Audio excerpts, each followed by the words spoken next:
Bonjour Yamina Benguigui, ministre de la Francophonie. Merci infiniment d'être notre invité aujourd'hui sur TV5 Monde. Alors que se déroulent toujours donc les Jeux de la Francophonie à Nice jusqu'à dimanche, vous allez passer le flambeau au président Ouattara pour les prochains Jeux. Vous diriez que c'est une réussite ?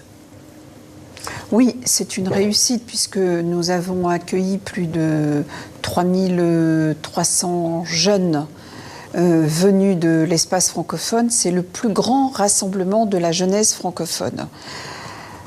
Donc ça, c'est déjà une réussite. Ensuite, ce sont des Jeux qui se passent en France et c'est une chance inouïe pour la France d'avoir sur son sol l'expression de la jeunesse de l'espace francophone. Surtout que beaucoup sont issus de pays qui actuellement vivent il y a de nombreuses difficultés, il y a des conflits, il y a des sorties de crise. N'ont pas pu venir. On pense évidemment aux Égyptiens qui n'ont pas pu venir. Oui, jusqu'à la dernière minute, la délégation sportive a annulé pour des raisons de sécurité. Toute la délégation a été annulée, sauf la délégation culturelle. Il y a eu des problèmes de visa également pour les artistes, pour les athlètes congolais. Je reconnais que là, il y a eu un problème de notre côté. Il y a eu 11 visas qui n'ont pas été délivrés au Congo, à des Congolais. Donc c'était une équipe de football. Mais nous avons fait le nécessaire.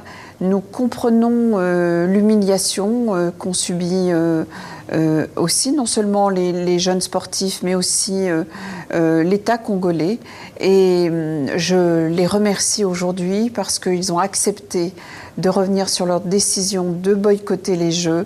Et le lendemain, l'équipe de foot était au complet. Oui. Donc ça s'est fait sur la base de confiance. C'est pas évident non plus de rassembler tous ces jeunes avec avec toutes et tous des singularités dans leur façon de faire, dans leur façon aussi de percevoir la France. Enfin voilà. Oui. Mais en tout cas, ça s'est bien arrangé. Et d'autres, on le dit, se sont évanouis dans la nature. On dit 26 sportifs. Oui. Il y a 13 Congolais, 7 Djiboutiens, 6 Ivoiriens. Qu'est-ce que ça vous inspire de voir que finalement ces athlètes en profitent pour essayer peut-être de rester ici en France? Écoutez, ça c'est une perception. Il faut savoir que dans toutes les manifestations sportives internationales, par exemple les JO de Londres, il y a eu 200 défections, 200 personnes qui ont disparu dans la nature. Aujourd'hui, ça représente quel chiffre?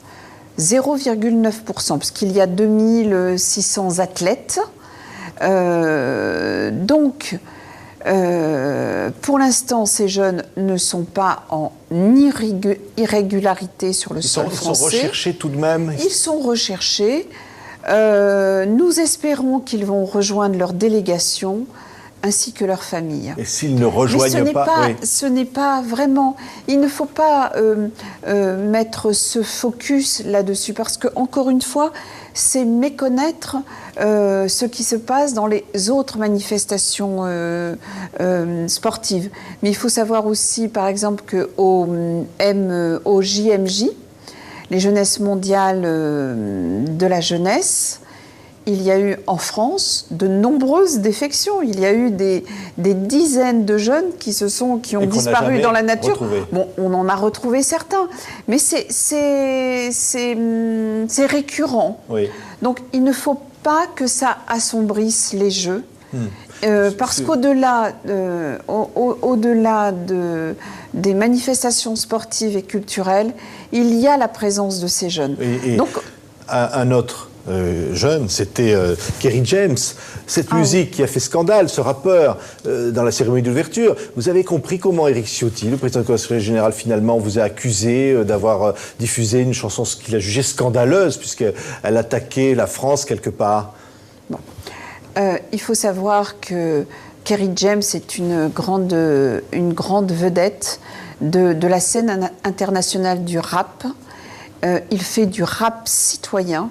Et sa chanson Banlieusard est une chanson extraordinaire sur... c'est un message citoyen qu'il délivre aux jeunes sur la façon de se prendre en main. Oui. Mais ils disent que si la France ne nous donne pas des choses, on viendra les prendre quand même. C'est pas tout à fait ça, parce que c'est un bout. Ça, c'est un bout de la chanson, mais il dit bien, au lieu de casser des voitures, c'est mieux de les vendre. Donc, il met en... Donc, Éric Ciotti a pris un morceau de la chanson. Donc, je sais que nous n'avons pas le temps, là, j'aurais pu vous développer... Mais ça vous plaît qu'il finalement, il s'intéresse au rap, et avec le maire de Nice également. Ce qu'il y avait de très violent, c'est de mettre en avant l'expression de ce rappeur qui chante, encore une fois, un rap citoyen, puisqu'il y avait aussi Abdel Malik qui chante un rap citoyen et qui s'adresse à toute cette diversité, aux jeunes des banlieues, mais aussi aux jeunes des banlieues de Dakar, d'Abidjan, d'autres pays, de Tunis. Et on ne peut pas juger une expression artistique. Ça voudrait dire que la ville de Nice rejette cette expression artistique française, parce qu'il faut savoir aussi qu'il y avait 25 jeunes de banlieue qui étaient tous issus de la diversité. Il y avait des jeunes d'origine congolaise. Vous avez l'impression que la municipalité de Nice ne l'a pas entendu ? Écoutez, c'est quand même... ils sont maîtres de leurs mots, et ils ont tiré ces mots comme des balles. C'est incroyable, c'était une belle fête. Je voudrais juste annoncer que le président Macky Sall, qui était présent, invitera Kerry James pour le sommet des chefs d'État francophones à Dakar.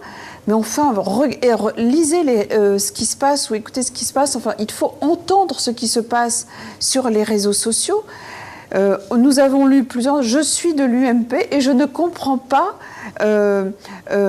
pourquoi cette violence autour de ces jeunes et de ce jeune chanteur, de Kerry James. Oui. Donc voilà.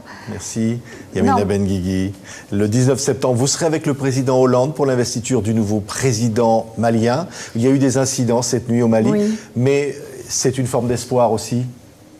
Oui, c'est un grand moment. Donc je suis très honorée d'accompagner le président Hollande. C'est un moment important. On est à un vrai tournant dans la relation avec cette Afrique francophone. La France a été l'allié du Mali. Vous savez, beaucoup avaient donné ces élections comme à nouveau une explosion, etc. Ça s'est passé merveilleusement bien. Je crois qu'on assistera avec beaucoup d'émotion à cette investiture. Merci Yamina Benguigui d'avoir été aujourd'hui l'invitée de TV5 Monde. Merci à vous. Merci Patrick.